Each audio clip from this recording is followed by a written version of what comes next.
Assalamualaikum warahmatullahi wabarakatuh. Alhamdulillah, kita berjumpa lagi dalam video seterusnya. Kali ini Ustaz akan membincangkan berkenaan tentang bidang ibadah, iaitu ibadah puasa pada bulan Ramadan bagi pelajaran pendidikan Islam tahun 6. Semoga anak-anak dapat terus menonton dan mendapat manfaat daripada video yang disediakan.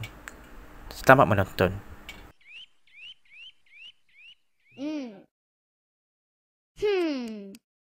Allahu Akbar, Allah.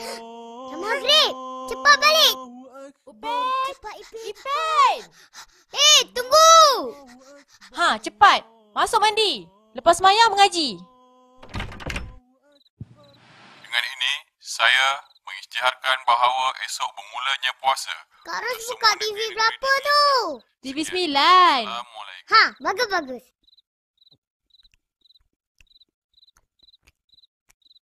Opah, esok dah mula puasa. Korang berdua pun kena puasa. Puasa? Oh, boleh. Puasa tu apa, Pa? Seterusnya kita akan lihat objektif pembelajaran kita pada kali ini, iaitu yang pertama, murid dapat menyatakan pengertian puasa dengan betul. Yang kedua, menerangkan dalil nakli puasa Ramadan dan terjemahannya.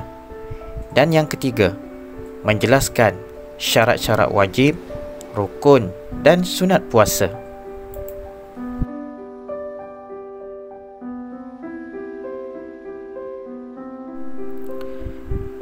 Apakah maksud puasa? Puasa ialah menahan diri daripada perkara yang membatalkan puasa, bermula daripada terbit fajar hingga terbenam matahari, berserta dengan niat dan syarat tertentu.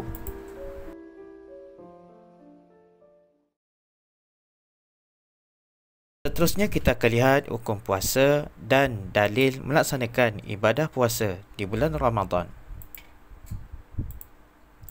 Hukum puasa wajib kepada orang yang cukup syarat berdasarkan dalil dalam Al-Quran. A'udzubillahi minasyaitanirrajim. Bismillahirrahmanirrahim. Ya ayyuhalladzina amanu kutiba alaikumus siyam kama kutiba alal ladzina min qablikum la'allakum tattaqun. Surah Al-Baqarah ayat 183. Maksudnya, hai orang-orang yang beriman, diwajibkan atas kamu berpuasa sebagaimana diwajibkan atas orang-orang sebelum kamu, agar kamu bertakwa.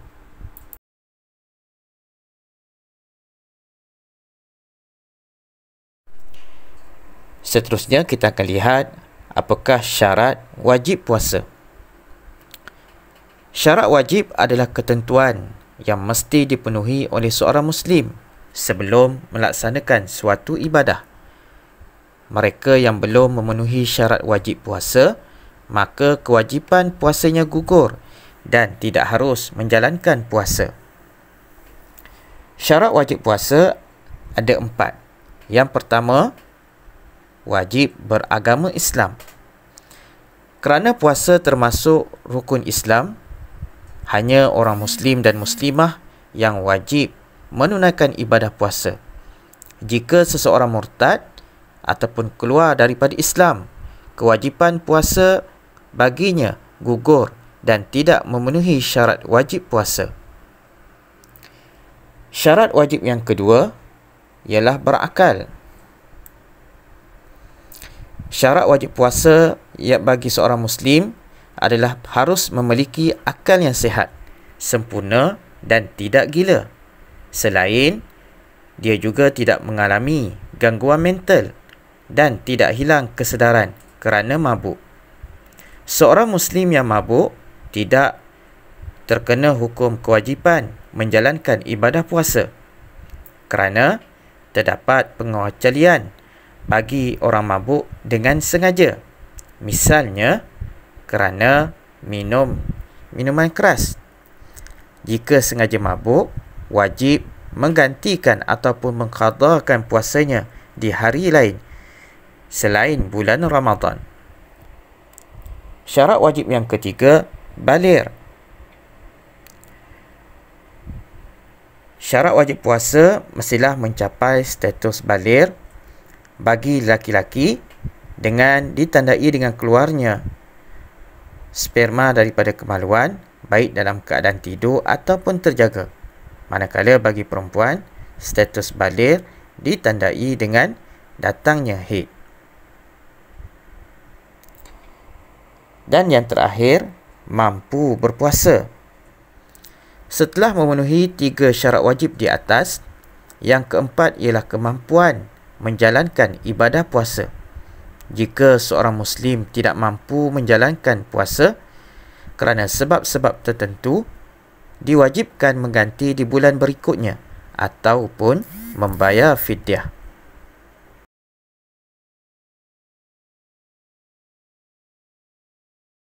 Seterusnya kita akan lihat rukun puasa. Rukun puasa ada 2, iaitu yang pertama, niat puasa. Niat hendaklah dilakukan pada malam hari sehingga sebelum terbitnya fajar. Terbit fajar ialah bermaksud apabila kita melihat cahaya yang terlihat biasanya pada waktu subuh sebagai batas antara akhir malam dengan permulaan pagi. Dan terbit fajar merupakan tanda awal bagi waktu solat subuh. Demikian pula sebagai tanda awal waktu pelaksanaan ibadah puasa. Niat puasa iaitu nawaitu sawma ghadin an adai fardi syahri ramadana hadhihi sannati lillahi ta'ala, iaitu sahaja aku berpuasa esok hari pada bulan Ramadan tahun ini kerana Allah Ta'ala. Yang kedua iaitu menahan diri. Menahan diri daripada perkara yang membatalkan puasa, seperti memasukkan sesuatu ke dalam rongga yang terbuka. Contohnya, memasukkan sesuatu seperti makanan di dalam rongga mulut.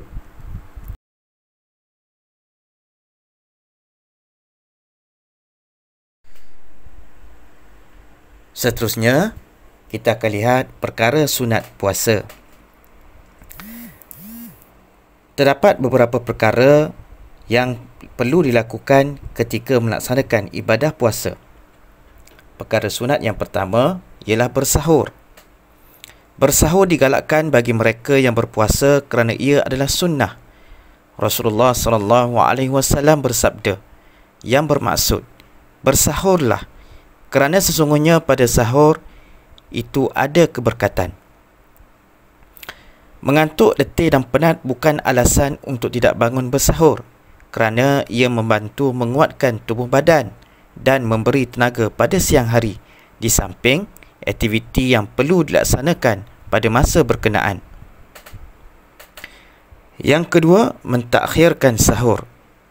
Mengakhirkan sahur termasuk juga amalan sunnah. Malah, ia bermanfaat untuk memendekkan waktu lapar dan menahan diri daripada perkara ditegah ketika berpuasa. Yang ketiga, menyegerakan berbuka. Dalam satu hadis Nabi Muhammad SAW, Nabi pernah bersabda, manusia itu akan terus berada dalam kebaikan selagi mana dia menyegerakan berbuka puasa. Hadis riwayat Imam Bukhari dan Muslim.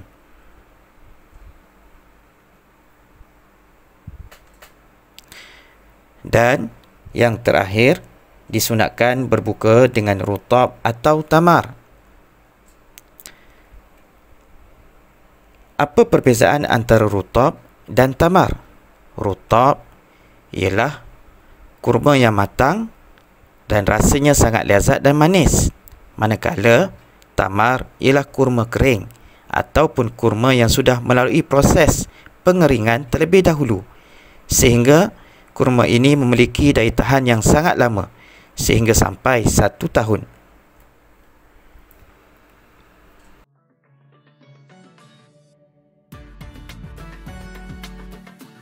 Sebagai rumusan, kita tidak lama lagi akan memasuki bulan Ramadan, dan Ramadan akan segera datang dan umat Islam akan melaksanakan ibadah puasa. Menjalankan ibadah puasa mendatangkan banyak hal positif bagi jiwa dan raga. Banyak hikmah Ramadan yang dapat dipetik selama menjalaninya. Menjalankan ibadah puasa pada bulan Ramadan merupakan kewajipan setiap Muslim. Bagi yang tidak menjalankannya padahal telah memenuhi syarat, maka hukumnya adalah berdosa.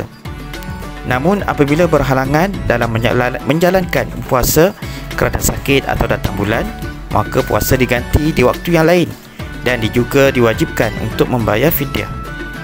Ibadah puasa di bulan Ramadan melatih seseorang untuk meningkatkan ketakwaan terhadap Allah Subhanahu Wa Taala. Selain, masih banyak lagi hikmah puasa yang dapat apabila dijalankan dengan serius dan sepenuh hati. Kita jumpa lagi pada video yang akan datang. Assalamualaikum warahmatullahi wabarakatuh.